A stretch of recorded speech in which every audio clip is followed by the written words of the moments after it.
Assalamu alaikum viewers, my name is Professor Akil Mahfouz and welcome to the Shining Star Education Forum. Today we are going to discuss orientation of electrophilic substitution reaction that is related to chapter number 9 and the very last topic of the chapter number 9 second year chemistry. अब orientation में हमने actually ये देखना होता है कि जो benzene ring में डाई सब्स्टिट्यूटेड जो प्रोडक्ट बनता है उनकी ओरिएंटेशन क्या होगी। फर्ज करें कि हमने एक हाइपोथेटिकल कंपाउंड को ले लेते हैं, लेट इट इज दैट कि यहाँ पे इसकी ऑलरेडी एक मोनो सब्स्टिट्यूशन हुई है, दैट इज एक्स, और y इसके अंदर इंट्रोड्यूस हम करना चाहते हैं, तो तीन तरह की पॉसिबिलिटी है और तीन तरह की ओरिएंटेशन पॉसिबल हैं। x तो ऑलरेडी यहाँ पे है, पहली पॉसिबिलिटी ये है कि y यहाँ पे आके लगे, दूसरी पॉसिबिलिटी ये है कि y जो है वो पोजीशन चेंज करके लगे और यहाँ पे आके y लगे, x रिमेन द सेम, और जो तीसरी पॉसिबिलिटी ये है कि x रिमेन लाइक हियर और y आके यहाँ पे लगे। तो इस केस में हम ये देखेंगे कि ये वाली जो पोजीशन होती है, इस पोजीशन के लिए वर्ड हम यूज करते हैं आर्थो, इस पोजीशन के लिए हम वर्ड यूज करते हैं मेटा, और इस पोजीशन के लिए वर्ड हम यूज करते हैं पैरा। तो यहाँ से हमने ये अंडरस्टैंड किया कि बेंजीन की स्पेस के अंदर थ्री पॉसिबल ओरिएंटेशन है जिनको हम सिंबलाइज करते हैं by ortho, meta in para position. Actually अगर बाय रूल कंसीडर किया जाए तो होना ये चाहिए कि थ्री इक्वल पोजीशन है, तो ये 33% होना चाहिए, ये 33% होना चाहिए, ये 33% होना चाहिए। मगर जनरली जब हम देखते हैं तो ये 40% प्रोबेबिलिटी होती है कि अगर कोई कंपाउंड हो तो ये 40% आर्थो प्रोडक्ट बनता है, 40% डिफरेंट केसेस में मेटा प्रोडक्ट की पॉसिबिलिटी है, और सिर्फ 20% जो है वो पैरा जो है वो प्रोडक्ट की पॉसिबिलिटी है। अब हम इसको किसी एग्जांपल के थ्रू जस्टिफाई करते हैं कि क्या ये बात हमारी जो है वो प्रूफ हो रही है। एक्चुअली कुछ ग्रुप ऐसे होते हैं कि जो फंक्शनल ग्रुप है, अगर फर्ज किया मोनो सब्स्टिट्यूटेड ग्रुप जो ऑलरेडी यहाँ पे लगा हुआ है, जैसे थोड़ी देर पहले एग्जांपल में हमने देखा कि अगर यहाँ पे जो x लगा हुआ है वही डिसाइड करेगा कि नया ग्रुप कहाँ पे, यहाँ पे अगर फर्ज किया x लगा हुआ है, ये x लगा हुआ था, अब x ही डिसाइड करेगा कि जो न्यू ग्रुप है, जो न्यू सब्स्टिट्यूशन होगी वो आर्थो पोजीशन पे होगी, मेटा पोजीशन पे होगी या पैरा पोजीशन पे। तो मैं O, M और P यूज कर रहा हूँ, आर्थो, मेटा और पैरा। सिमिलरली इस साइड पे ये पोजीशन इसके बिल्कुल सामने है तो ये आर्थो पोजीशन है, इसी तरह इसके सामने ये पोजीशन है तो ये मेटा पोजीशन है। बात क्लियर होगी। अब एक्चुअली हम जनरली ये कंसीडर करते हैं, ये क्योंकि 1 2 3 4 5 ये 5 पोजीशन है, तो ये डबल है तो ये 20 20 40 हो गया, और ये भी 40 और ये 20। वैसे जनरल बिहेवियर ये है कि ये 40% शो करेंगे, ये 40 ये 20, मगर तमाम केसेस में ऐसा नहीं होता कि जो ग्रुप आर्थो डायरेक्टिंग ग्रुप है वही ग्रुप पैरा पोजीशन के ऊपर भी सब्स्टिट्यूशन शो करेगा। आगे हम एग्जांपल से जस्टिफाई करते हैं। यहाँ पे ऑलरेडी अगर नाइट्रो ग्रुप लगा हुआ है, नाइट्रो ग्रुप जो होता है ये मेटा डायरेक्टिंग ग्रुप होता है, और ये रिएक्शन होगा FeCl3 की प्रेजेंस में, तो ये मेटा डायरेक्टिंग ग्रुप है। तो ऑब्वियस बात है, हमने ये कहा कि ये मेटा पोजीशन के ऊपर क्लोरीन को जाके लगाएगा। बात क्लियर होगी। नेक्स्ट केस में इसी तरह हम क्लोरीन के बजाय क्लोरीन को ऐसे हम ले लेते हैं, यहाँ पे क्लोरीन आ गया, तो ऑलरेडी जो सब्स्टिट्यूशन हुई है वो क्लोरीन की, अब क्लोरीन डायरेक्ट करेगा जो न्यू ग्रुप आएगा। तो न्यू ग्रुप के केस में हम नाइट्रो को ले रहे हैं, नाइट्रो कैसे लेंगे, नाइट्रिक एसिड और प्लस H2SO4, नाइट्रिक एसिड को लें, कैटालिस्ट H2SO4 को, तो इस केस में हमारे पास ये जो ग्रुप होगा ये डायरेक्ट करेगा, क्लोरीन डायरेक्ट करेगा इसको पैरा पोजीशन के ऊपर, पैरा पोजीशन के ऊपर आके नाइट्रो लगेगा। मगर सिर्फ यही नहीं होगा, क्लोरीन इसको पैरा पोजीशन के साथ साथ इसको जो आर्थो पोजीशन के साथ साथ पैरा पोजीशन पे भी, ये पैरा पोजीशन के ऊपर भी आके नाइट्रोजन, ये आर्थो पोजीशन है, आर्थो पोजीशन के साथ साथ ये पैरा पोजीशन पे भी नाइट्रो ग्रुप को डाइवर्ट करेगा। ये बात क्लियर होगी, आपने इसको इस तरह से अंडरस्टैंड करना है। आगे हम देखते हैं कि कुछ ग्रुप आर्थो डायरेक्टिंग ग्रुप क्यों होते हैं, पैरा डायरेक्टिंग ग्रुप क्या होते हैं, इसकी रीजन क्या है और इसकी कैपेबिलिटी एक्चुअली किस बेसिस के ऊपर ये सब बात चल रही है। ये बहुत इंपॉर्टेंट लॉन्ग क्वेश्चन है, इसको आपने प्रॉपर अंडरस्टैंडिंग के साथ लेके चलना है।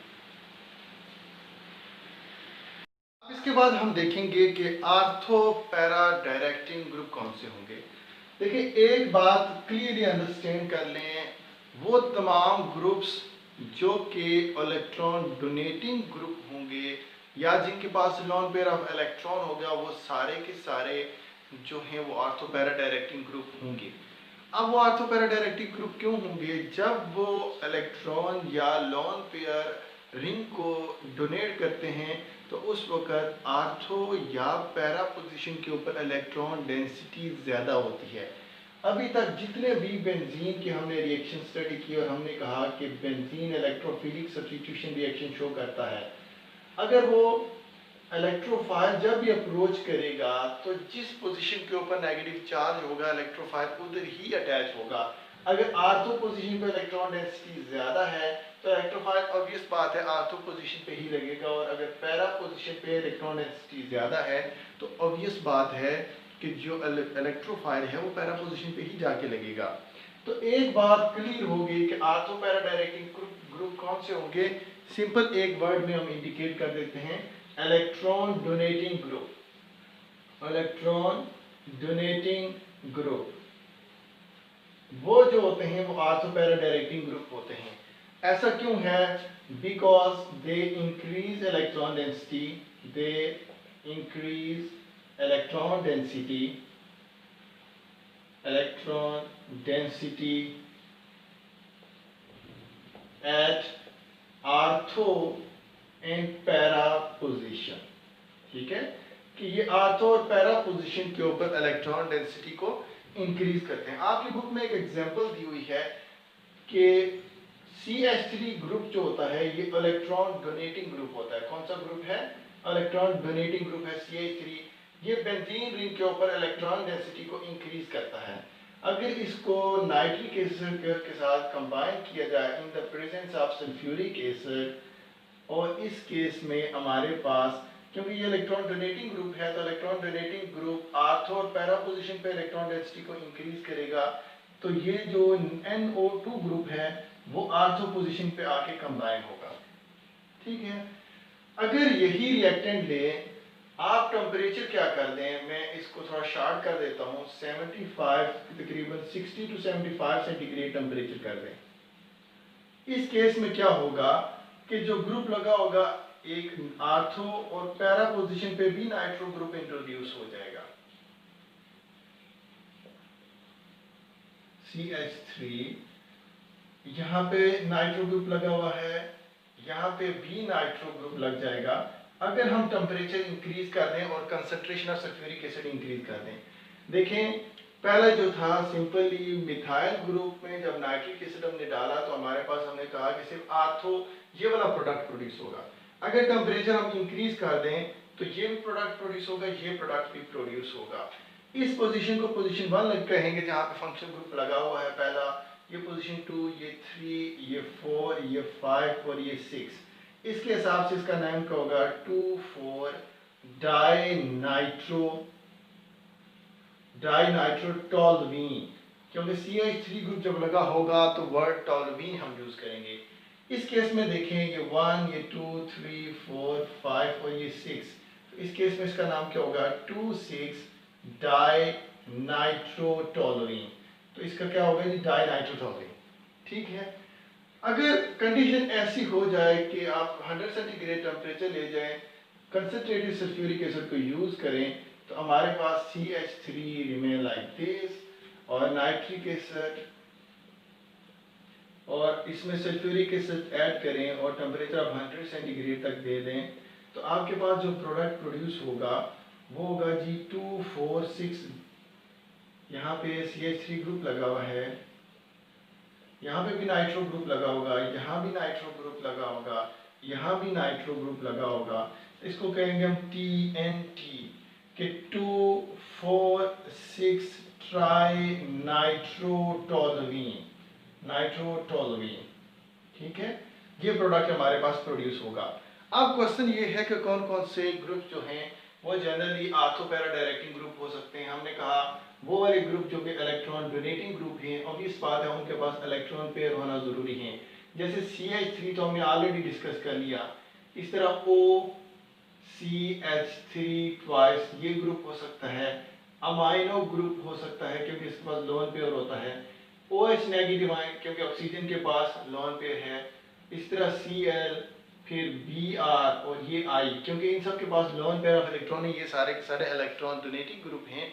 ये बेंजीन रिंग के ऊपर इलेक्ट्रॉन डेंसिटी को इंक्रीज करेंगे, जिसकी वजह से हम ये कहेंगे जी कि ये जो ग्रुप हैं ये आर्थो पैरा डायरेक्टिंग ग्रुप हैं। आपने इसको सही कंसेप्चुअल बेस के ऊपर लेके चलना है। ये लॉन्ग क्वेश्चन बहुत इंपॉर्टेंट है और अक्सर लॉन्ग क्वेश्चन में आता है। ओके, के बाद आता है जी meta directing groups. Meta directing group कौन से होते हैं? ये वो वाले ग्रुप्स हैं जो कि इलेक्ट्रॉन को विदड्रॉ करते हैं बेंजीन रिंग के, जिसकी वजह से आर्थो और पैरा पोजीशन के ऊपर इलेक्ट्रॉन डेंसिटी को कम करते हैं, मगर मेटा पोजीशन के ऊपर इलेक्ट्रॉन डेंसिटी को इंक्रीज करते हैं। जब जो मेटा डायरेक्टिंग ग्रुप है ये इलेक्ट्रॉन डेंसिटी को अपनी तरफ अट्रैक्ट करता है, और जनरली ऐसे ग्रुप होते हैं कि जो जिनके ऊपर या तो पॉजिटिव चार्ज होता है या वो वाला एटम जो बेंजीन रिंग के साथ अटैच है उसके ऊपर पार्शियल पॉजिटिव चार्ज हो सकता है या पॉजिटिव चार्ज हो सकता है। तो वो क्या करेगा, बेंजीन रिंग से इलेक्ट्रॉन को अपनी तरफ अट्रैक्ट करेगा, जिसकी वजह से बेंजीन रिंग की जो कैपेबिलिटी है वो एक इलेक्ट्रोफाइल के लिए रिड्यूस हो जाएगी, क्योंकि इलेक्ट्रॉन डेंसिटी बेंजीन रिंग के ऊपर कम हो जाएगी। तो एक जो इलेक्ट्रोफाइल आएगा उसके ऊपर बेंजीन के लिए अटैक करना मुश्किल होगा, तो सिर्फ मेटा पोजीशन के ऊपर ही जाके वो इलेक्ट्रोफाइल अटैच हो सकता है। इसके स्टेज के ऊपर जो है, मैं अगर वो एक मैकेनिज्म है, मैं आपको एक्सप्लेन नहीं करना चाहता क्योंकि बहुत सारे बच्चे जो हैं वो फिर कंफ्यूज हो जाते हैं। अब जो मेटा डायरेक्टिंग ग्रुप है उसमें हम देखते हैं फर्स्ट के जो NO2 ग्रुप है, नाइट्रिक एसिड को ही ले लें। NO2 ग्रुप है, थोड़ी देर पहले हमने देखा ये मेटा डायरेक्टिंग ग्रुप है, ठीक है। ये क्लोरीन और FeCl3 ये कैटलिस्ट हो गया, तो ये डायरेक्ट करेगा मेटा पोजीशन के ऊपर, और ये यहाँ पे आगे क्लोरीन को लगाएगा, नाइट्रो ग्रुप यहाँ पे लगा हुआ है। तो नाइट्रो ग्रुप कौन कौन से जो मेटा डायरेक्टिंग ग्रुप हैं, ये इलेक्ट्रॉन विथड्राइंग ग्रुप होते हैं, इलेक्ट्रॉन विथड्राइंग ग्रुप होंगे, विथड्राइंग ग्रुप। ये बेंजीन रिंग के ऊपर जो इलेक्ट्रॉन डेंसिटी है उसको कम करेंगे, ठीक है। ये आपने अंडरस्टैंड। अब कौन कौन से ग्रुप जो होते हैं वो मेटा डायरेक्टिंग ग्रुप हो सकते हैं? एक तो NO2 ग्रुप हो गया, ऑब्वियस बात है, ऊपर लिखा हुआ है। उसके अलावा N पॉजिटिव R3, उसके अलावा COOH। अब आप सोच रहे होंगे तो यहाँ तो पॉजिटिव चार्ज नहीं है। इसके अलावा CHO, उसके अलावा C ट्रिपल बॉन्ड N। अब इन तमाम केसेस में आपको कहीं पे भी पॉजिटिव चार्ज नजर नहीं आ रहा। इधर भी तो इधर नाइट्रो ग्रुप में ऑब्वियस बात है पॉजिटिव चार्ज होता है। SO3 जो है वो भी जो है मेटा डायरेक्टिंग ग्रुप है। अब देखते हैं कि ये कैसे, C डबल बॉन्ड O और ये OH, यहाँ पार्शियल नेगेटिव, यहाँ पार्शियल नेगेटिव, तो इधर ऑब्वियस बात है पार्शियल पॉजिटिव चार्ज आएगा। तो यहाँ पॉजिटिव चार्ज होने की वजह से जब यूरिन के साथ अटैच होगा लाइक दिस, तो ये इलेक्ट्रॉन डेंसिटी को अपनी तरफ अट्रैक्ट करेगा। ये ऐसे अटैच हुआ होगा ना COOH, तो इसके ऊपर पॉजिटिव चार्ज है। सेम केस हियर है कि C डबल बॉन्ड O और ये H, इसके ऊपर पार्शियल नेगेटिव, तो इधर पार्शियल पॉजिटिव चार्ज होगा। C ट्रिपल बॉन्ड N में भी यहाँ पार्शियल नेगेटिव, इधर पार्शियल पॉजिटिव। SO3 में हमने ऑलरेडी देखा था, ये oxygen, partial negative, partial negative, partial negative, तो ऑब्वियस बात है पार्शियल पॉजिटिव चार्ज होगा।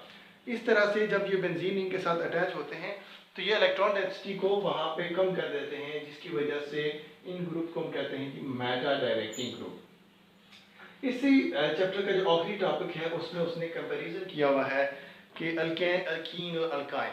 अगर रिएक्टिविटी के हिसाब से ज़्यादा देखा जाए तो सबसे ज़्यादा जो रिएक्टिव होते हैं वो अल्कीन्स रिएक्टिव होते हैं। फिर उसके बाद जो है अल्काइन रिएक्टिव होते हैं, फिर जो है बेंजीन रिएक्टिव होती है, फिर अल्केन्स। स्टेबिलिटी के हिसाब से अगर कंपेयर किया जाए अल्कीन्स और बेंजीन को, देखिए अल्कीन्स के अंदर भी डबल बॉन्ड है, बेंजीन के अंदर भी डबल बॉन्ड है, दोनों के अंदर डबल बॉन्ड है। तो अक्सर एमसीक्यूज भी आ जाता है, कंपैरिजन भी आ जाता है, तो कौन सा ज़्यादा स्टेबल है या कौन सा ज़्यादा रिएक्टिव है। दोनों के अंदर डबल बॉन्ड होने की निस्बत से हम ऑब्वियस बात है ये कह देते हैं कि दोनों के अंदर डबल बॉन्ड है तो दोनों रिएक्टिव हैं, जबकि ऐसी बात नहीं है। अल्कीन्स रेजोनेंस स्ट्रक्चर नहीं बनाते, जबकि बेंजीन जो है वो रेजोनेंस स्ट्रक्चर बनाती है। जब बेंजीन रेजोनेंस स्ट्रक्चर बनाती है तो उस रेजोनेंस स्ट्रक्चर की वजह से बेंजीन जो है मोर स्टेबल है और उसकी रिएक्टिविटी लेस है। जो अल्कीन्स हैं वो सिंपल एडिशन रिएक्शन शो करते हैं, जबकि बेंजीन जो है वो सब्स्टिट्यूशन रिएक्शन भी शो करती है। तो सिंपल हम देखते हैं कि बेंजीन और उसके बाद अल्कीन्स, ये एडिशन शो करती है, सिर्फ ओनली एडिशन, और ये सब्स्टिट्यूशन और एडिशन दोनों पॉसिबल हैं। ठीक है, बेंजीन जो है मोर स्टेबल है, मोर स्टेबल, लेस स्टेबल। ये लेस रिएक्टिव है, ये मोर रिएक्टिव है। ये रेजोनेंस स्ट्रक्चर देता है, resonance, show resonance, do not show resonance. तो ये बेंजीन और अल्कीन का आपस में कंपैरिजन है। ठीक है, आपने इसको अंडरस्टैंड करके चलना है और इसमें किसी किस्म का कोई कंफ्यूजन नहीं रखना। ठीक है बच्चों, थैंक यू वेरी मच। ये चैप्टर एंड हो गया, अब आपने अच्छे से इसको प्रिपेयर करना है। ठीक है जी, ओके, अल्लाह हाफिज़।